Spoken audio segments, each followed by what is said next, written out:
قال الله تعالى في كتابه محمد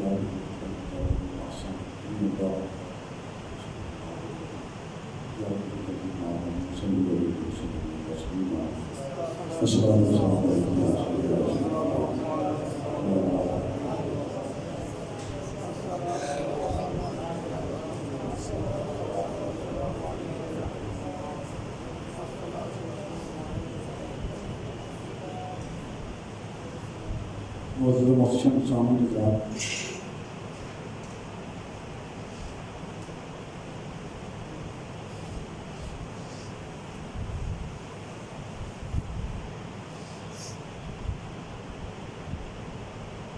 آقا جہاں نبی کریم رحمت اللہ علیہ صلی اللہ علیہ وسلم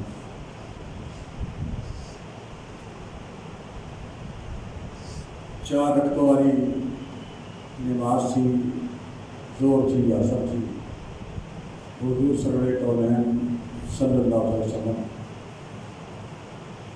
نماز کے لیے مصلی امامت میں کھڑے ہیں۔ نماز شروع ہو گئی۔ ہمارے ہاں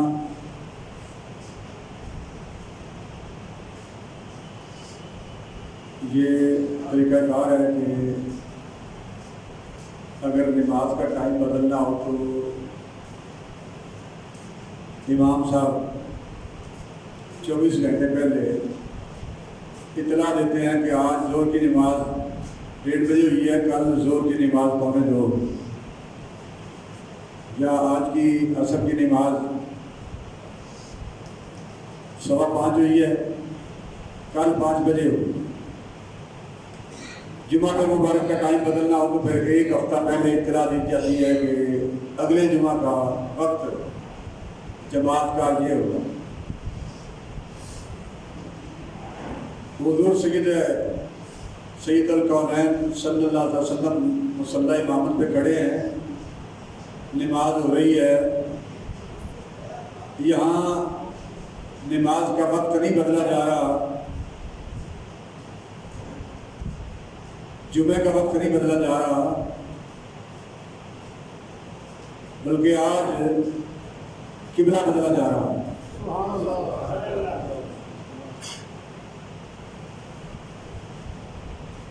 کوئی اعلان نہیں، کوئی اطلاع نہیں۔ عین نماز کی حالت میں جبریل آ گئے اور آ کے عرض کی کہ قد نری تقلب وجہک فی السماء، اللہ فرما رہا ہے کہ ہم محبوب تیرا بار بار چہرہ آسمان کی طرف اٹھنا دیکھ رہے ہیں۔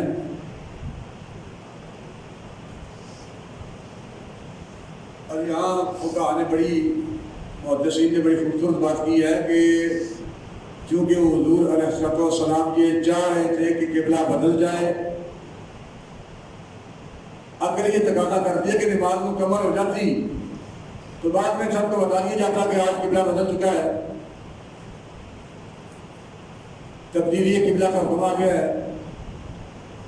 لیکن عین نماز کے وسط میں درمیان میں آ کر یہ بتانا اور جبریل امین کا یہ عرض کرنا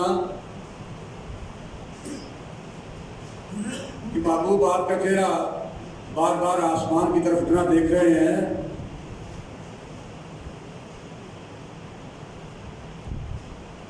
قد نری تقلب وجہک فی السماء، اس لیے کہ حضور نے چاہا کہ قبلہ بدل جائے۔ نماز کے درمیان میں قبلہ اس لیے بدلا کہ جب محبوب تو نے اس قبلے کو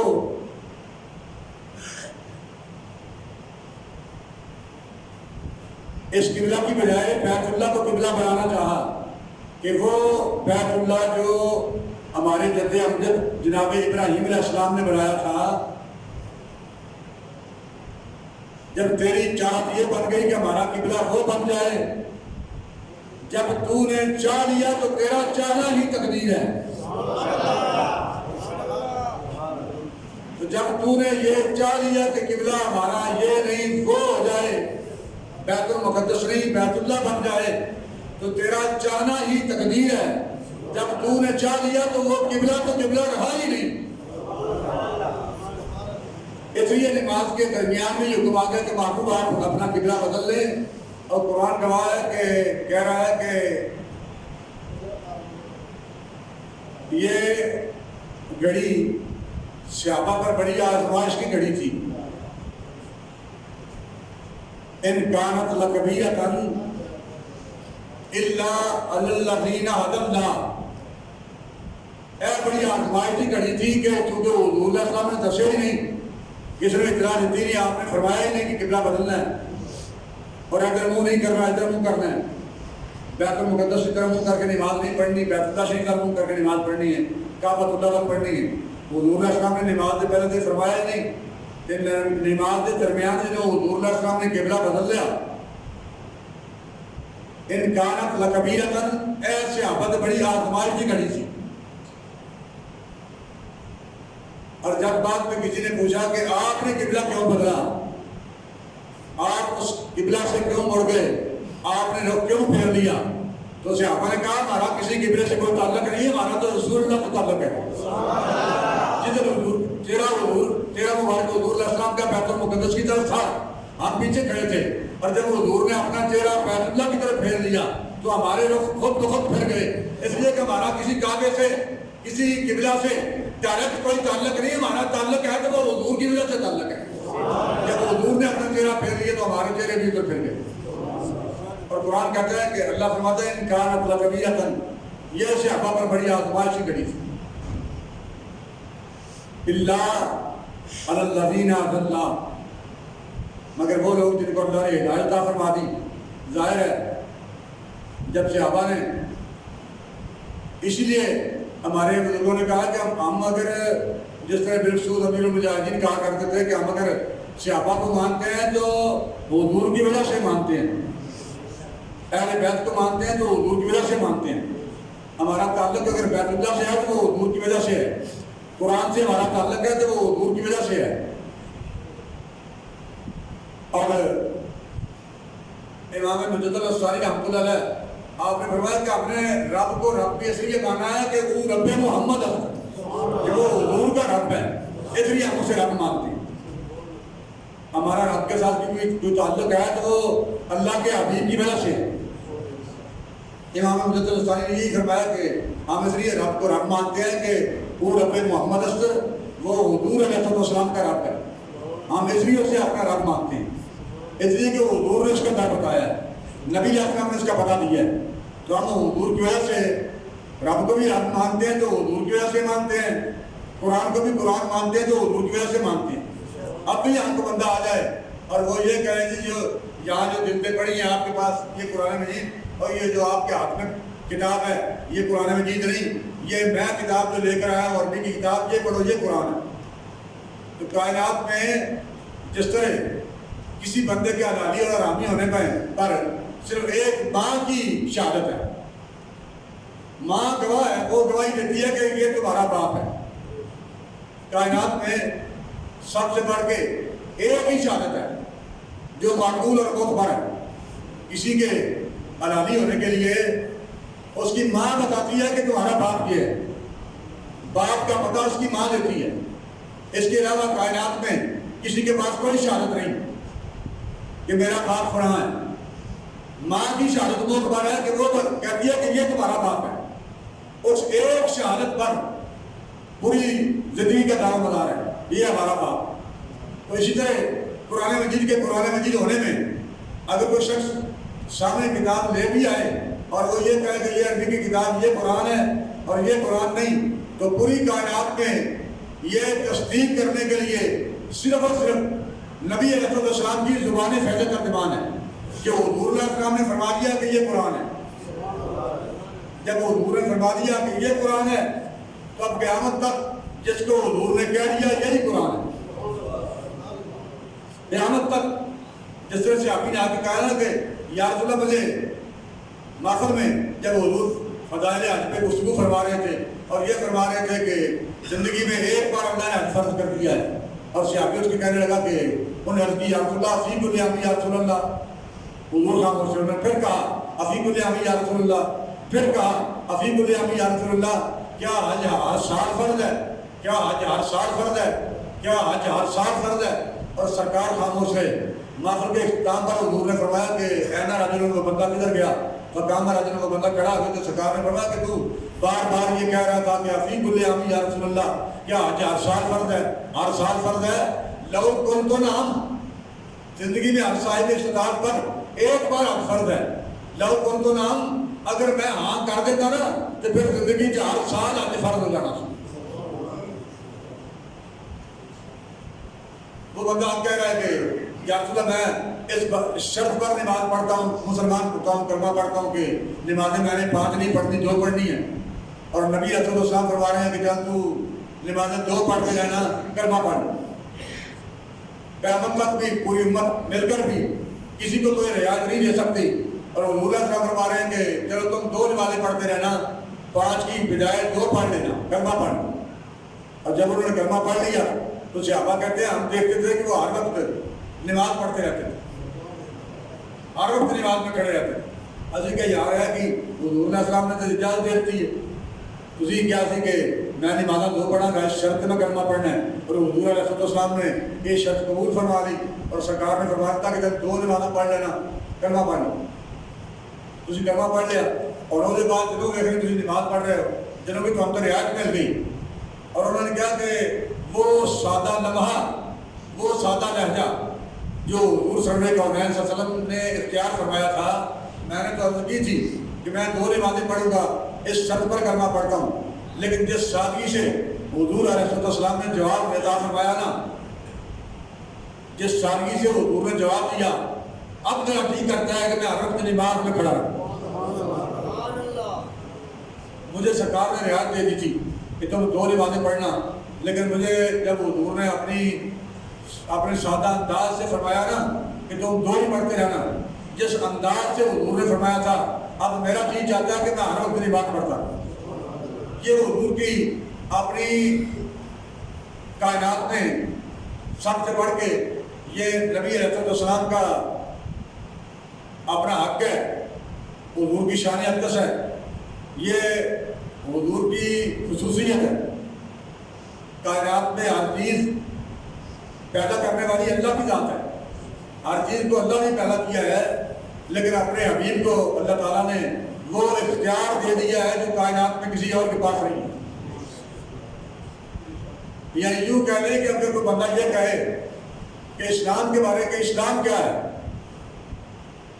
اسلام کے بارے میں بندہ پوچھے کہ اسلام کیا ہے، تو بھائی نبی علیہ السلام کا اٹھنا اور بیٹھنا، حضور کا چلنا اور پھرنا، یہ سب کچھ اسلام ہے. تو حضور صلی اللہ علیہ وسلم نماز، یہ حضور کی شان اقدس ہے کہ حضور علیہ السلام آپ نے نماز شروع کی تھی. پچھلے دنوں یہ ویڈیو آئی تھی جس میں اسرائیلی مسجد اقصیٰ میں جوتیوں سمیت کھڑے ہیں گنے لے کے، اور ایک بھائی صاحب ضعیف العمر، وہ اپنی چھڑی کے ساتھ، ان کی عمر کو 100 سال سے زیادہ ہوگی، وہ اپنی چھڑی کے ساتھ پولیس والوں کو، وہ اسرائیلی فوجیوں کو، سپاہیوں کو وہ اشارے کر رہی ہیں. خاتون مائی صاحبہ چھڑی کے ساتھ یا پیچھے ہٹ گئے، پیچھے ہٹ گئے، اور وہاں عورتیں نعرے لگا رہی ہیں. اور کمنٹس کرنے والے لڑکوں نے لکھا تھا کہ یہ 56 ملکوں کے سربراہان، 56 ملکوں کے سربراہان کی فورس وہ کام نہیں کر سکی جو ضعیف العمر خاتون کی چھڑی کام کر رہی ہے. 56 ملکوں نے مسلمانوں کے ملکوں نے سربراہان دی فوجا نہیں کر سکیاں جی مائی صاحبہ نہیں سوچی کر رہی ہے، اور وہ اپنی چھڑی کے اشارے نال فوجی پیچھے ہٹا رہی ہیں. یہ مسجد ہے، پیچھے ہٹو نکلو باہر. اور اس وقت پوری امت خاموش ہے، اور اس میں دراصل حقائق یہ ہے کہ امت مسلمہ کے پاس حکومت ہے ہی نہیں. اس کی وجہ یہ ہے کہ کسی ملک میں، کسی مسلمان ملک میں مسلمانوں کے پاس حکومت ہے ہی نہیں، بلکہ مسلمانوں کے وہ لوگ سربراہان ہیں جو مغرب والوں کے ایجنٹ ہیں، کیونکہ یورپی دنیا کے ایجنٹ حکمران ہیں. ملک پاکستان میں بھی یہ کیفیت ہے کہ اب یہ جون کا مہینہ جا رہا ہے، یہ 2-2.5 مہینے گزریں گے تو 75 سال پورے ہو جائیں گے کہ ہمیں پاکستان پوری صدی سے لے کے ملک پاکستان پر جو بھی حکمران رہے وہ یہود و نصارہ کے ایجنٹ رہے۔ اور پچھلے جو ہم یہ بات کر رہے تھے کہ دیکھو آج یہ غالباً 19واں یا 20واں سال ہے ڈاکٹر آصیہ صدیقی امریکہ جیل میں، پرویز مشرف نے دی تھی، اس کے بعد حکومت مدنی پیپل پارٹی کی حکومت آئی، پھر نون لیگ کی حکومت آئی، نون لیگ کے بعد پھر دوبارہ نون لیگ کی حکومت آ گئی، پھر عمران خان کی حکومت آ گئی۔ آج تک کسی حکمران نے بھی ڈاکٹر آصیہ صدیقی کے رہا کروانے کی بات نہیں کی، حالانکہ وہ ملک و قوم کی بیٹی ہے، ہماری غیرت کا تعلق ہے۔ جو حکمران ملک و قوم کی بیٹیوں سے یہ سلوک کریں، ان سے کسی خیر کی توقع رکھنا یہ ویسی بیوقوفی ہے۔ ملک پاکستان کی عظیم بیٹی اور قابل ترین بیٹی قرآن مجید کی حافظہ، اور نہ جانے کتنے اداروں سے اس نے چندے لی ہوئی ہے، لیکن آج تک مشرف کے ڈاکٹر آصیہ صدیقی کو امریکہ کے حوالے کرنے کے بعد ہم نے کبھی کسی حکمران کی زبان سے یہ بات نہیں سنی کہ ہم نے ڈاکٹر آصیہ صدیقی رہا کروانی ہے۔ جب ملک کے حکمران بے غیرت ہو جائیں تو پھر ان سے یہ توقع رکھنا کہ وہ قوم کے لیے کچھ کریں گے، اور اب تو یہ بیچارے یہ بکواسات کر رہے ہیں۔ عمران خان یہ بکواس کر رہا تھا کہ اسٹیبلشمنٹ نے اگر فیصلے درست نہ کیے تو پھر ایکٹ میں اثاثے بھی جائیں گے، فوج بھی تباہ ہو جائے گی۔ اور وہ زرداری کا بیٹا بلاول بھٹو یہ بیان دے رہا تھا کہ جس طرح بنگلہ دیش بنا ہے اس طرح پھر یہ سندھ دیش بنے گا، پنجاب دیش بنے گا، اور یہ مختلف، یعنی وہ ملک کو توڑنے کی باتیں کر رہا ہے۔ حکمران جب ملک کو توڑنے کی باتیں کریں اور پھر یہ سمجھ نہیں آتی کہ یہ اتنی بکواسات کرتے ہیں، تو اب پھر ادارے خاموش کیوں ہیں؟ تحریک لبیک کے لوگ اشارہ تو ہم بھی کچھ کہہ رہے ہیں، حالانکہ تحریک لبیک نے کبھی اداروں کے خلاف بات نہیں کہی، کبھی ملک توڑنے کی بات نہیں کی، بلکہ تحریک لبیک پاکستان ملک کی سالمیت کی خواہاں ہے۔ تحریک لبیک پاکستان ملک پاکستان کے استحکام کی خواہاں ہے، اور تحریک لبیک پاکستان کا جرم صرف یہ ہے کہ وہ حضور کا دین تخت پر لانا چاہتے ہیں۔ تحریک لبیک اس لیے مجرم ہے کہ وہ یہود و نصارہ کے قانون، انگریز کے قانون کی بادشاہی کی بات نہیں کرتے۔ تحریک لبیک والے صرف نبی علیہ السلام کے قانون کی بات کرتے ہیں۔ بھائی جب ملک نبی علیہ السلام کے کلمے کے نام پہ بنا ہے، اور عرصہ دراز سے پوری صدی سے جب سے ابھی ملک نہیں بنا تھا تو اس وقت بھی یہ نعرہ لگ رہا تھا کہ پاکستان کا مطلب کیا؟ لا الہ الا اللہ، اور ملک پاکستان بننے کے بعد بھی یہی نعرہ لگتا رہا کہ پاکستان کا مطلب کیا؟ لا الہ الا اللہ۔ تو ملک پاکستان میں تحریک لبیک پاکستان حضور کے دین کو تخت پر لانا چاہتی ہے اور نبی علیہ السلام کا نظام چاہتی ہے، جبکہ دیگر سیاسی پارٹیاں انگریز کے قانون کی حمایت چاہتی ہیں، انگریز کے قانون کی مدد چاہتی ہیں، انگریز کے قانون کے ساتھ کھڑی ہیں، اور تحریک لبیک پاکستان ملک پاکستان میں نبی علیہ السلام کے نظام کے ساتھ کھڑی ہے، حضور کے دین کے ساتھ کھڑی ہے، اور حضور کے ساتھ وفا کرنے کے لیے میدان اول میں ہے۔ آج میں بھی لے کر ہوا ہوں، اللہ تعالیٰ حضور صلی اللہ علیہ وسلم کے قدمین شریف کے توسل سے ہم سب کے حال میں اپنا کرم فرمائے، اور ہمیں نبی علیہ السلام کے ساتھ اور حضور کے ساتھ وفا کرنے کی توفیق نصیب فرمائے۔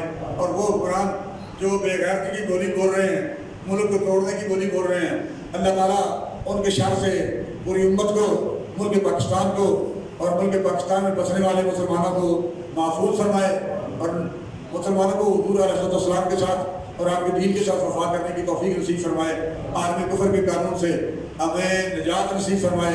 اللہ تعالیٰ سب کا امین حاصل ہو۔ لبیک لبیک لبیک یا رسول اللہ، جن آپ نے سنتے پڑھنے پہ